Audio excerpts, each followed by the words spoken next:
A introdução: quando o móvel se desloca sobre uma superfície com atrito, há necessidade de um constante fornecimento de energia para manter o movimento. Então, olha só, qual é a energia do carro? Porque o atrito ele tenta fazer o carro parar.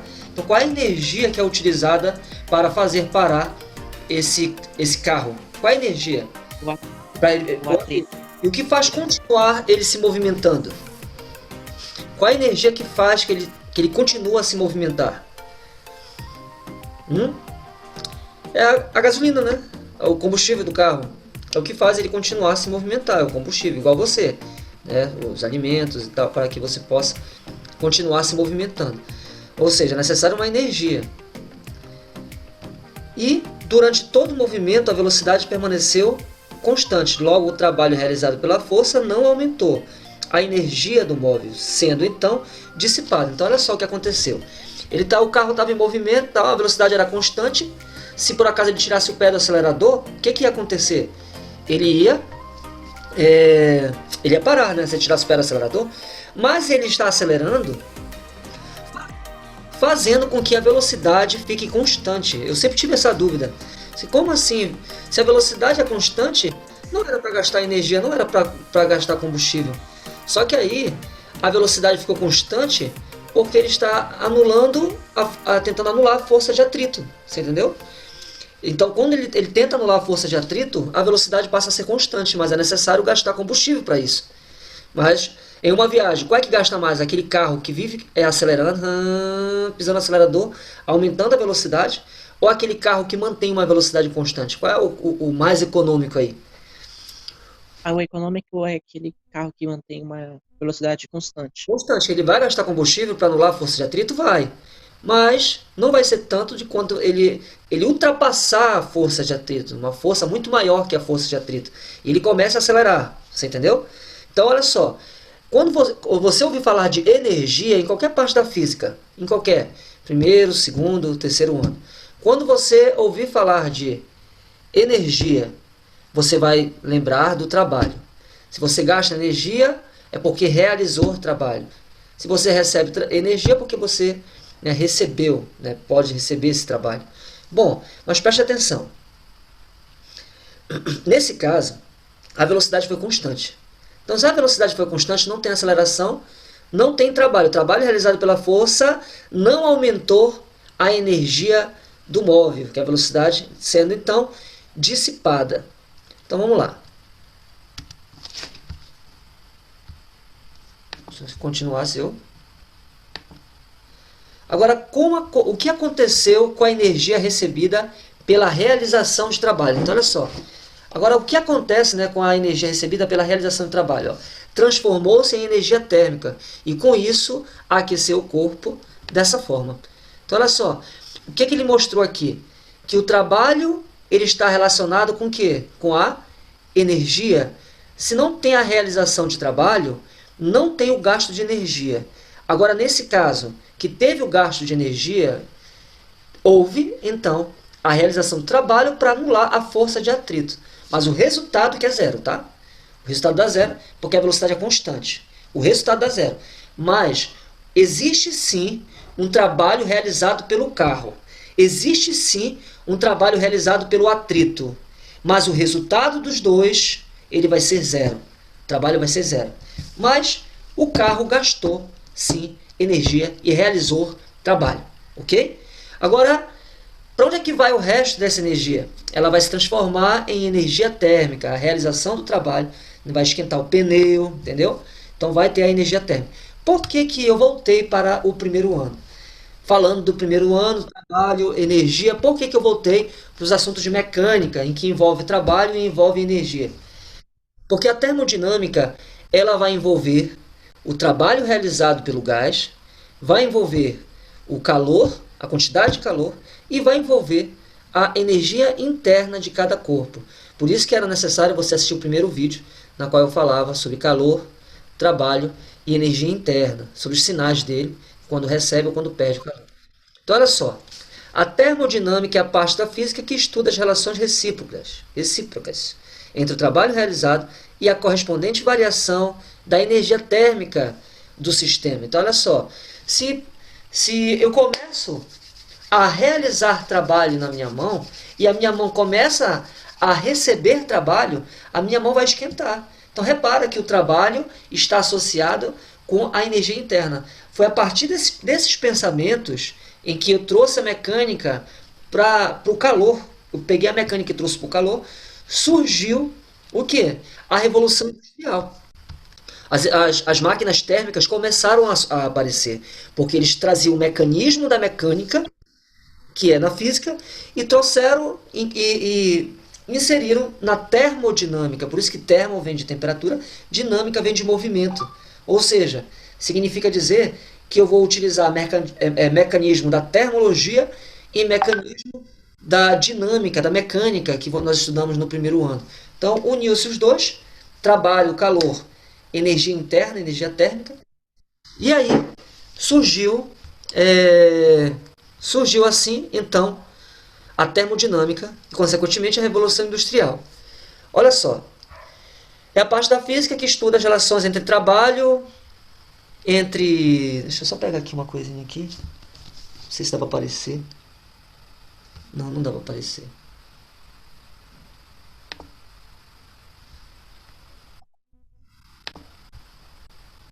Só um instantinho aqui.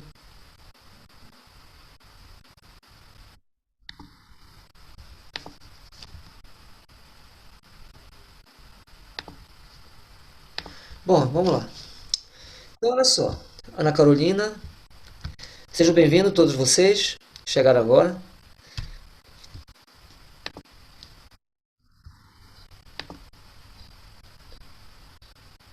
Bom, aqui é o exemplo que eu falei do trabalho realizado e fazendo com que esquente, ó, gerando essa energia térmica que é gerando o calor aqui para vocês. Então, há necessidade de se compreender alguns termos que serão utilizados. Sistema e fronteira, né, cada operação que vamos fazer com um determinado, seja um recipiente ou eu considero um corpo, aquilo que eu estou considerando é o sistema. E esse sistema tem um limite, né? E o limite é a fronteira.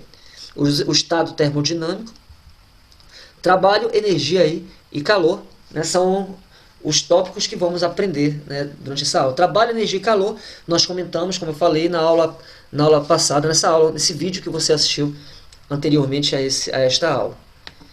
Então vamos lá. Quem não assistiu, por favor, após esta aula aqui, né, assista ele para ajudar você a entender isso daí.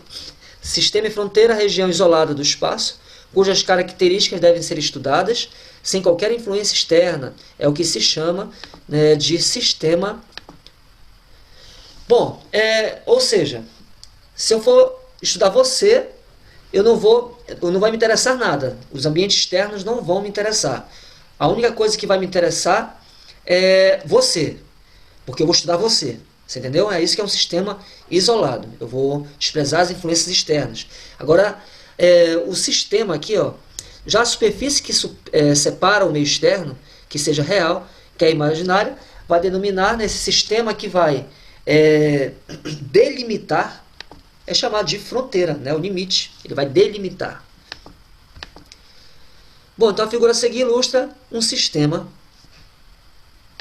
para que você possa entender. Está aqui o meio externo. Aqui o sistema. Esse aí é o sistema. Está aqui a fronteira. Eu não vou estudar nada além disso. Ok? Então, olha só. A classificação dos sistemas. Os sistemas são classificados em abertos, fechados e isolados. Aberto, né, deixa à vontade aqui. Pode entrar à vontade. Né, seja matéria, seja energia. O sistema fechado, ele não vai deixar matéria entrar. Mas ele vai deixar calor entrar. A energia pode entrar, mas o sistema está fechado. Mas a energia pode entrar. Entendeu? Agora o isolado, nem matéria nem energia pode entrar. Bom, o sistema aberto é o sistema que permite, através de sua fronteira, hajam trocas com o meio externo de matéria e energia. Então pode haver troca de matéria e energia. Aqui está entrando matéria e também está entrando energia, porque o sistema está aberto. Está aberto, está entrando, que é uma beleza, está saindo, que é uma beleza. Certo? Está entrando energia, está saindo energia. É isso aí, gente. Agora, o sistema fechado. Vamos ver, sistema fechado. Nesse caso, o sistema troca apenas energia com o meio externo, a massa não é trocada. Ou seja, o sistema fechado é aquele que você não vai poder sair, você só pode transmitir sua energia, calor, né? Suas ondas eletromagnéticas, cerebrais, você só pode emitir energia. Então vamos lá. No caso, a matéria vai tentar entrar, ela não vai conseguir porque está fechado, está trancado. E é o que acontece no nosso isolamento aqui. Na verdade, se a gente for falar no conceito de termodinâmica, nós não estamos fazendo um isolamento, um termo físico. Nós não estamos fazendo um isolamento, porque há trocas de calor. Está entrando calor daqui, ó. Vocês estão vendo entrando calor? Se está entrando calor, isso não é um sistema isolado. Isso é um sistema fechado. Está fechado, mas a matéria não consegue entrar, mas o que consegue entrar são o quê? Luz, energia. Então, está mais para um fechamento, né, do que um isolamento. Está no sistema fechado dentro de casa. Não no sistema isolado, porque há troca de energia. Para você entender o que é esse sistema. Está aqui, ó. Vai tentar entrar e não consegue de jeito nenhum a matéria, mas a energia entra que é uma beleza. Ó. A luz entra que é uma beleza. Agora, claro, se tu trancar as portas, vai diminuir a intensidade, mas vai continuar entrando energia. As ondas continuam entrando. Se não entrasse, como é que tu ia assistir televisão? Como é que ia pegar a internet, mesmo com tudo fechado? Então as coisas, mesmo com as portas todas fechadas, a energia ainda entra. Com menor intensidade, mas entra. Então vamos continuar. O sistema isolado está aí. Nesse sistema não há trocas nem de energia nem de massa com o meio externo. Né? Não troca nada. A matéria tenta entrar, pelo outro lado e nada. A energia tenta entrar também, não consegue. E isso é um sistema isolado. Então, geralmente, o estudo da termodinâmica é feito em sistema isolado, para eu me concentrar apenas no objeto de estudo. Então, vamos lá. Aqui a energia ainda está tentando sair, mas não consegue. A bichinha está presa, parece um peixinho no aquário. Ó, a energia. O estado termodinâmico correspondente às condições que caracterizam o sistema. Então está aqui o estado termodinâmico, foi que nós estudamos em gases perfeitos, que é a pressão, o volume e a temperatura, né? Falamos também de densidade, principalmente quando estudamos em hidrostática. Então esses daí são os estados termodinâmicos, os principais, né? São as grandezas físicas associadas ao estado termodinâmico. Né? É necessário pressão, volume e temperatura. Inclusive, mais tarde a gente vai fazer vamos fazer uma live, né? Eu, professor de Química, professor Elton, professor Valber, e ali a gente vai falar sobre as condições, eu vou ficar com a parte do clima, no caso as condições climáticas, pressão, volume e temperatura, né? A forma que o corpo deve utilizar, né? O estado físico para combater o coronavírus, né? Os melhores lugares, ambientes chuvosos são melhores ou piores. Vou explicar a parte física, né? Da contenção desse surto aí. É uma live que nós vamos fazer, né? Macapá e outras escolas da rede. Então olha só. Então pressão e volume e temperatura ajuda também até no combate do coronavírus a gente entender esses conceitos físicos aí, né? Incluindo também a densidade, o estado termodinâmico, né? Segundo os estudos, alguns eles não conseguem suportar em ambientes quentes ou frios. Então é justamente isso que a gente vai discutir, né? Qual a pressão que ele não consegue suportar, se é grande, se é pequena, qual é a temperatura, mais ou menos isso daí, né? A densidade, se ele gosta ou não de umidade, essas coisas que a gente vai discutir. Então olha só, as transformações, se uma das características de um sistema sofre variação, então disse que houve uma transformação. Então chama-se de processo termodinâmico o modo pelo qual ocorreu a variação de uma das características de um estado. Então existe o processo termodinâmico, no qual vai haver variação em uma das características. Lembra que nós falamos que transformação, por exemplo, transformação isotérmica, quem variava era a pressão e o volume, a temperatura era constante. Transformação isométrica, o volume era constante, mas pressão e temperatura variavam.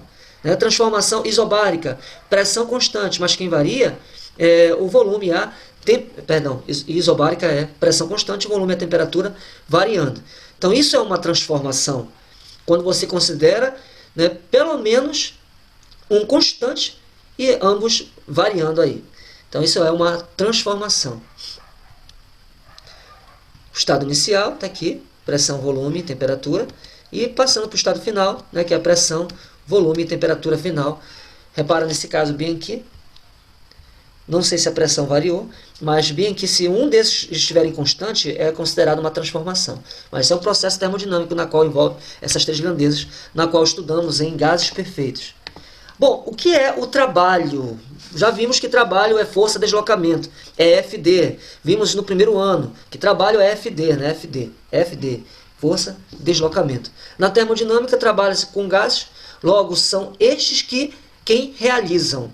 Ou seja, se por um acaso, para que você possa entender, falamos isso no vídeo anterior, se você é um gás e você consegue levantar a tampa da panela, então você está trabalhando, você gás, está trabalhando, está realizando o trabalho.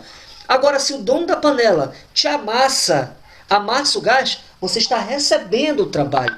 Então você realiza o trabalho ou você recebe esse trabalho. Então trabalho bem aqui, a partir da fórmula força vezes deslocamento. Fazendo algumas substituições. Deixa eu ver se eu consigo fazer aqui.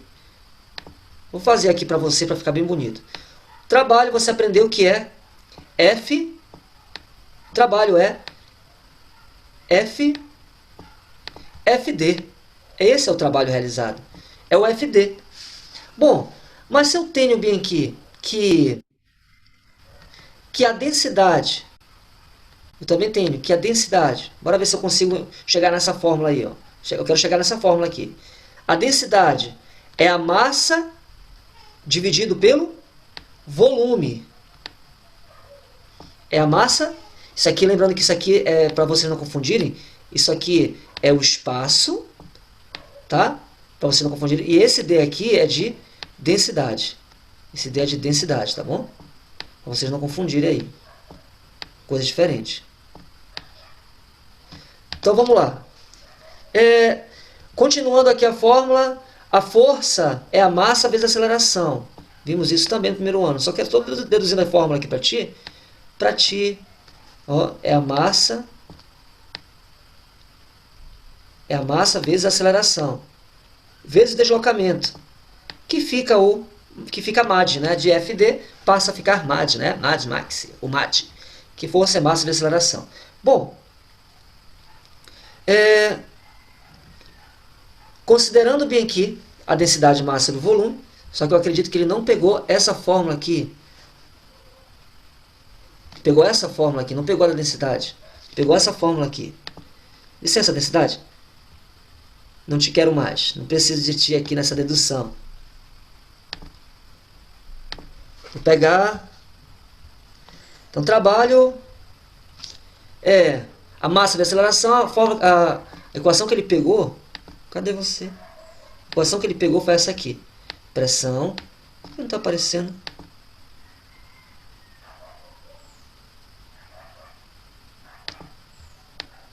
Não está aparecendo. Não quer mais riscar. Será que só com caneta mesmo? Então vamos lá. Deixa eu ver se está riscando. Pressão. Ah, ele não pode marcar texto.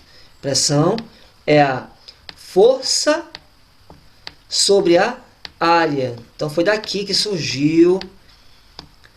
Aí lembrando bem aqui, ó. Só lembrando. Continuando isso. Deixa eu ver se dá para continuar. A força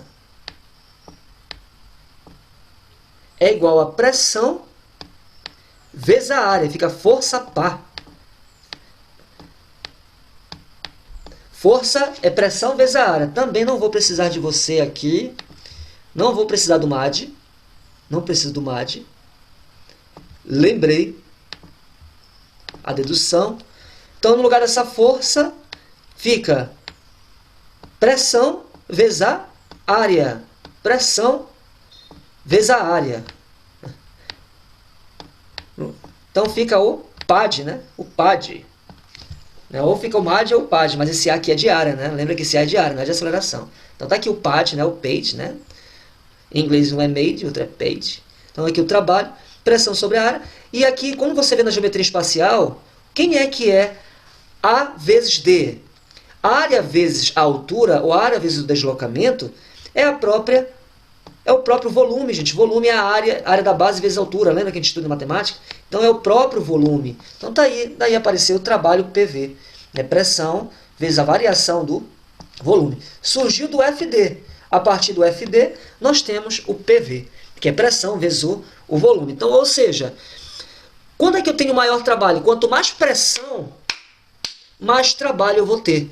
E quanto mais trabalho eu tenho, mais eu consigo aumentar o volume. Então, a pressão, a minha força, aumenta o trabalho. E também quando eu aumento o volume, eu estou deslocando isso, eu estou realizando o trabalho.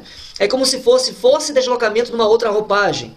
Força, pressão, deslocamento, variação do volume, entendeu? É o FD numa outra roupagem, numa roupagem de gases, que é pressão vezes o volume. Esse é o trabalho. Então, o trabalho realizado ou recebido é a pressão em que o gás se encontra e é o aumento ou redução do volume do gás. Então, olha só, o trabalho realizado ou recebido ou é a pressão do gás ou é o aumento ou redução do volume do gás. Isso é trabalho realizado. Lembrando que o trabalho realizado é um trabalho positivo e o trabalho recebido ele é negativo. Então, continuando aqui.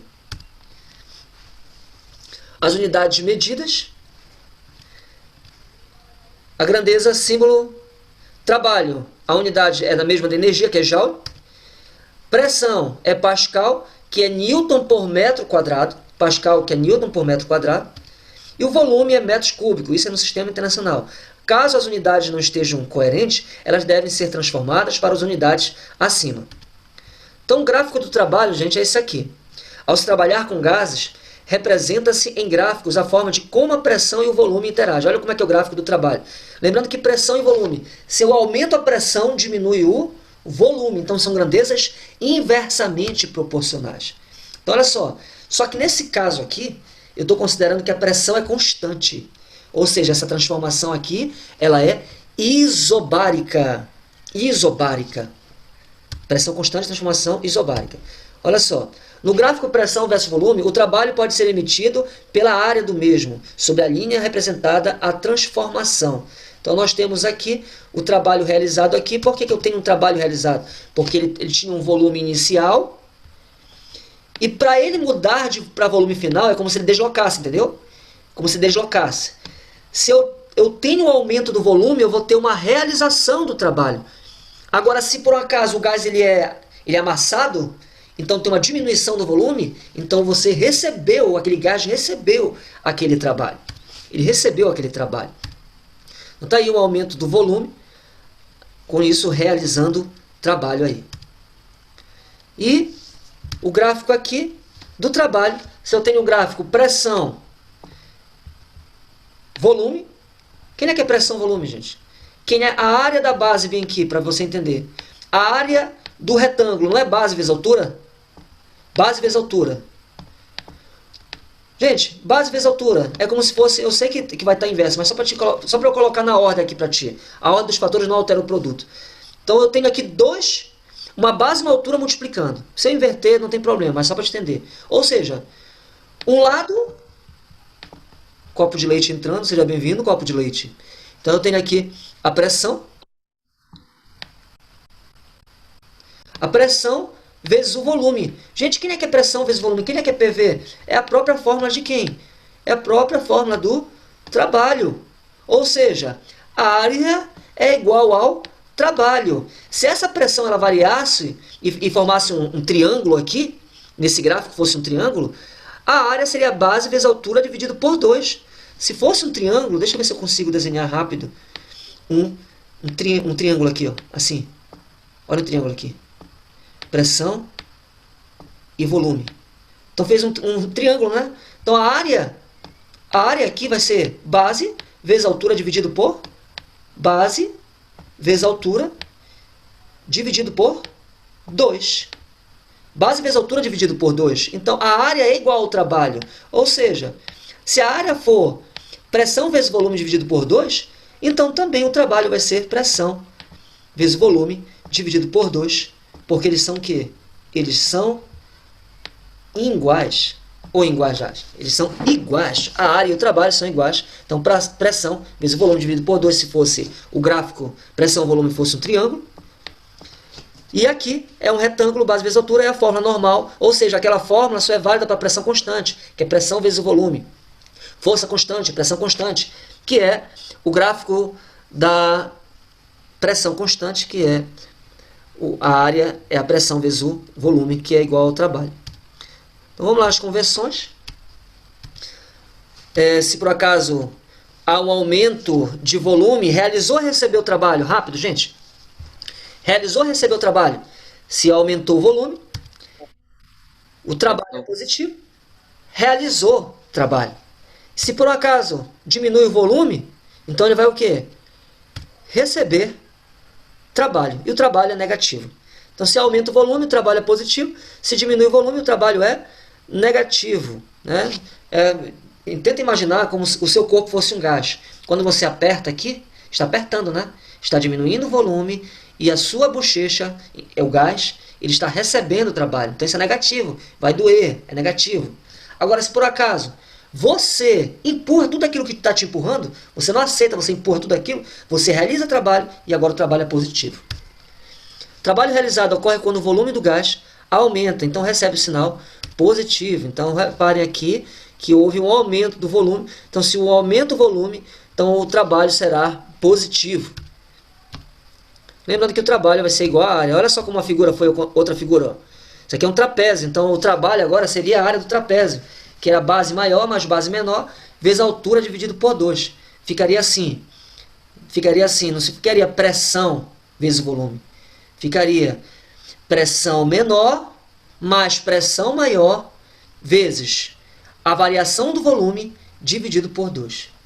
Reparem que no retângulo fica pressão vezes volume, base vezes altura. No triângulo fica base vezes altura dividido por 2, pressão vezes volume dividido por 2, e no trapézio, né, que eu não lembro de ter feito uma questão assim, utilizando o gráfico do trapézio, mas se vier, utilize a fórmula do trapézio. Base maior mais base menor vezes altura dividido por 2. Ficaria pressão maior mais pressão menor vezes a variação do volume dividido por 2. No trabalho recebido, então o volume do gás ele é negativo. Repara aqui que ocorreu uma diminuição do volume. Então, se diminui o volume, isso quer dizer que o sinal ele será negativo, quando diminui o volume. Então, o gás contínua no recipiente, ao lado, sofre uma transformação de pressão de 200 PA, em volume 1 metro cúbico, para 5 metros. Qual o trabalho realizado aqui? Gente, qual é a fórmula que eu tenho aqui para utilizar isso daqui? Lembrando aqui que pressão inicial é 200 pascal, o volume inicial é 1 metro cúbico, e o volume ele é de 5 metros cúbicos. Está tudo no sistema internacional, está tudo ok, está todo mundo legal. Então a solução, está aqui a solução, trabalha pressão vezes volume. Está dizendo que a pressão ela é o que? Bora ver, se a pressão é constante, você pode colocar. Pressão de 200. Essa pressão aqui, ele não diz em nenhum momento que está aumentando. Então, para essa pressão, basta você multiplicar. Pressão vezes o volume. Pressão, a variação do volume é final, que é 5, menos o inicial, que é 1. 5 menos 1 é 4. 4 vezes 200, que é a pressão, 800 joules. 800 joules. Deixa eu não sei que... gente, que horas são, por favor? 800 joules. São 9 e 6. Ah, tá, obrigado. Então eu tenho aqui 800 joules. É o valor aqui. Não sei quem é que tá. Deixa eu tentar aqui passar. Acho que para isso eu tenho que tirar essa caneta. Acho que é isso que não está deixando agora. Está associado ao movimento das partículas do gás. Quanto maior a temperatura absoluta, maior a velocidade das energias das moléculas. Então cada corpo tem uma energia dentro do corpo, que é a energia interna. Então se eu aumento a temperatura, as moléculas ficam cada vez mais agitadas. Se elas se agitam mais, isso significa dizer que eu tenho mais temperatura, eu tenho energia interna. O seu corpo ele não tem calor, você não pode dizer, eu tenho calor. O seu corpo não tem força, você não pode dizer, eu tenho força. São palavras utilizadas de forma errada, né, no conceito real da palavra. Quando você diz, eu tenho força, você está dizendo que você tem dentro do seu corpo força. Não, você aplica força. Quando você diz que tem calor, você está dizendo que você tem calor dentro do seu corpo. Você não tem calor, você recebe calor. Entendeu? Assim como você perde calor. Você não tem trabalho, você realiza trabalho. Ou você recebe trabalho, você recebe ordens, mas você não tem trabalho. Esse negócio de ter essas energias, fisicamente, eu acredito que até na língua portuguesa, como foge do conceito real da palavra, está errado. Pode estar certo de acordo com algum referencial linguístico, né? Que até a língua ela depende do referencial. Então, que você possa entender o seguinte, que a energia, para que ela esteja dentro de você, aí é uma energia interna. Então, qual é o nome da energia de dentro do corpo? Energia interna. Essa sim. São aquelas que estão associadas com a agitação das moléculas. Por que com a agitação das moléculas? Porque elas estão dentro do corpo. Então, a energia interna está associada com a agitação das moléculas, que estão aonde? Dentro do corpo. Se eu aumento a agitação das moléculas, está aumentando a energia interna. Se diminui a agitação das moléculas, está diminuindo a energia interna. Você entendeu? É assim que funciona. Então, qual é a energia que está dentro do seu corpo? Energia interna. Quando é que vai aumentar essa energia interna? Quando aumentar a temperatura. Quando as moléculas se agitarem mais. Quando é que vai diminuir essa temperatura? Quando diminuir essa agitação molecular. Quando diminuir a temperatura, diminui a energia interna. Então, olha só, quanto maior a temperatura absoluta, maior a velocidade e maior a energia das moléculas. É justamente isso que nós vamos falar sobre esse combate. Quando tuas moléculas estão agitadas, isso vai beneficiar o seu corpo a criar imunidade. Devido a isso, quando você está à noite, quando esfria mais o teu corpo ele para de funcionar da mesma maneira que trabalhou durante o dia, as moléculas param de se agitar e isso diminui a imunidade. Você entendeu? Diminuindo a imunidade, você diminui a sua resistência. Ou seja, para que serve a febre? Para agitar tuas moléculas, para te dar defesa. Tu entendeste? As moléculas agitadas aumentam a energia do teu corpo, e teu corpo necessita de energia. Quando você está num ambiente que é um ambiente que está quente, você sente mais energia. Por isso que é aconselhado você fazer academia, às vezes quando está quente. Quando treinar boxe, a galera treina boxe meio-dia para 1 hora. Por quê? Ah, é para emagrecer? Não, tudo isso é mentira. O que emagrece é o frio. É o frio que faz você perder caloria, perder calor. Isso é mentira. Dizer, você quer emagrecer no calor. Isso é papo furado. O que você vai perder calor no frio, você perde caloria. No calor, quando está quente, o que vai acontecer é que vai te dar uma disposição, porque o teu corpo se enche de energia interna. As moléculas ficam agitadas, a febre serve para aumentar a energia do teu corpo, serve para agitar as moléculas. Treinar em horário quente significa dizer que você vai ter disposição. Agora, quando está frio, dá aquela preguiça, não é? Por que dá preguiça? Porque você está com pouca energia. A preguiça nada mais é do que baixa energia interna. Você entendeu?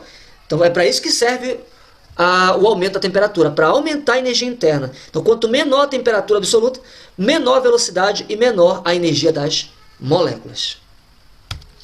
Então, a energia é uma função exclusiva da temperatura absoluta das moléculas do gás. Certo? A energia é uma função exclusiva da temperatura absoluta das moléculas do gás. Então, o cálculo da energia tem assim, 3/2 kT, ou pode ser esse K aqui, não sei se ele vai dizer aqui, não, ele não vai dizer. Esse K aqui, sabe quem é? São aquelas constantes, não sei se você lembra daquela fórmula que nós fizemos lá no início dos gases perfeitos. Por vocês, nunca rezei tanto. Então, quem é que é o K? O K é esse aqui, ó. É o número de mols vezes a constante. Se eu tenho 1 mol, um número de moléculas, então eu vou multiplicar somente pelo R, que ele te dá uma constante, que é a constante dos gases perfeitos. Bom, então isso aqui é o próprio K. Então, quem é que é o K? É o N, o R, o número de mols, e uma constante dos gases perfeitos. Então, aqui, ou pode ser 3/2 kT, ou pode ser, nunca rezei tanto, né? nRT. Número de mols vezes o R, vezes a temperatura. Então, essa é a energia interna. A energia a energia interna, está associada diretamente com a temperatura. Né? Em alguns livros, a energia interna é representada por ΔU. Eu não sei porquê. Eu gostei de E. Mas tem tanta coisa que é utilizada por R, né? Mas alguns livros utilizam ΔU, tá? Que é a energia medida em Joule. O K é a constante de Boltzmann, que é esse K aqui, NR, que é a constante de Boltzmann. E o T é a temperatura. O valor do K é 1,38 vezes 10 a menos 23. Esse é o valor do K. Ele pegou o número de moléculas, multiplicado pela constante do gás perfeito, e eu tenho o valor do K, bem aí. Ok? Então aqui, como eu falei, para determinar o aumento da energia interna, tá aqui 3 sobre 2, o NR que eu te falei, que é o próprio K, né? Que é o próprio K. Certo? O número de mols, o R é a constante universal dos gases perfeitos, o T é a temperatura, o valor da constante dos gases perfeitos é 8,31, né? Geralmente é utilizado só 8,3 joules por mol vezes Kelvin. E as conversões aqui, a gente já está finalizando. Se caso aumenta a temperatura, aumenta a variação da energia, ou seja, a variação da energia interna é positiva. Se aumenta a temperatura, diminui a variação da energia interna, então a variação da energia interna é negativa, né, como já falamos isso daqui. O exemplo bem aqui de temperatura 137, lembrando que eu fazendo a conversão aqui, 127 graus Celsius, convertendo será 400 Kelvin. Você joga bem aqui na fórmula, TC, que é igual a TK menos 273. Menos 273. Quando você joga isso daqui, essa fórmula, o TK menos 273, você vai obter justamente essa fórmula aí.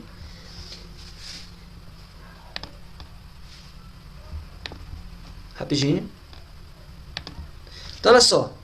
O T é 123 graus Celsius. Por quê? Porque eu somei com esse 273, está negativo, passa positivo. Eu somei, deu 400 Kelvin. Essa é a temperatura, 227 graus Celsius. Convertendo bem aqui nessa relação, esse 273 negativo passa para lá positivo, fica 127 mais 273. Converti a 400 Kelvin. Então, jogando bem aqui, a constante de Boltzmann é 1,38 vezes 10 a menos 23. A temperatura é 400 Kelvin, que Kelvin é o sistema internacional. Então, dá 8,28 vezes 10 a menos 21 joules. É um exemplo para você tentar fazer. Um outro exemplo aqui, eu já estou fazendo aqui um pouquinho mais rápido, que já está finalizando. 23 graus Celsius, eu vou passar para lá o 273, vai ficar 300 Kelvin. Vou passar bem aqui, vou somar também com 273, 227 mais 273, vou passar para Kelvin 500 Kelvin. O número de mols que ele dá é 3 mols, o R é 8,31. Jogando na fórmula aqui, né, 500 menos 300, que é final menos inicial, é 200. Fazendo o cálculo, a variação da energia interna é 7.479 joules. Né? A energia em trânsito bem aqui, entre corpos que apresentam entre si uma diferença de temperatura. No momento que as temperaturas se igualam, elas vão entrar em equilíbrio térmico. Mesma temperatura, equilíbrio térmico. Mesma temperatura, equilíbrio térmico. Isso eu estou falando rápido também, porque já falamos na aula passada, que é a lei zero da termodinâmica, o equilíbrio térmico. Então tem aqui uma quantidade de calor que pode ser medida nas duas formas, que é o calor no sistema internacional é em joules, porque calor também é um tipo de energia. Agora no sistema prático a gente chama o calor de caloria, né? Lembrando que 1 cal é 4,186 joules. Então eu tenho aqui um calor que recebe, que é 500 cal. Se você recebe calor é positivo, se você perde calor é negativo. Então o calor bem aqui, uma caloria é 4,186 joules. Se 500 cal, se uma caloria é 4,186 joules, então 500 cal é quantos joules? Faço a regra de 3, x vezes 1x.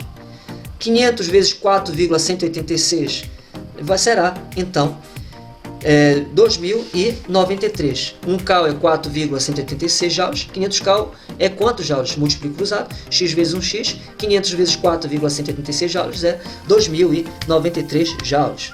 Então está aqui. Se recebe calor, então o sinal vai ser positivo. Agora, se perde calor, ele vai ser negativo. Então tá aí, gente. É basicamente isso que nós vamos falar. Nas próximas aulas, vamos falar, já falamos da lei zero da termodinâmica, quando os corpos entram em equilíbrio térmico, né? Se dois corpos A e B estão em equilíbrio térmico com o corpo C, então A e B estão em equilíbrio térmico entre si. Então a gente vai aqui estudar justamente, né, tá aí, o equilíbrio térmico aqui entre A e B. Vamos iniciar com a primeira lei da termodinâmica. Tá, gente? Deus abençoe, tá?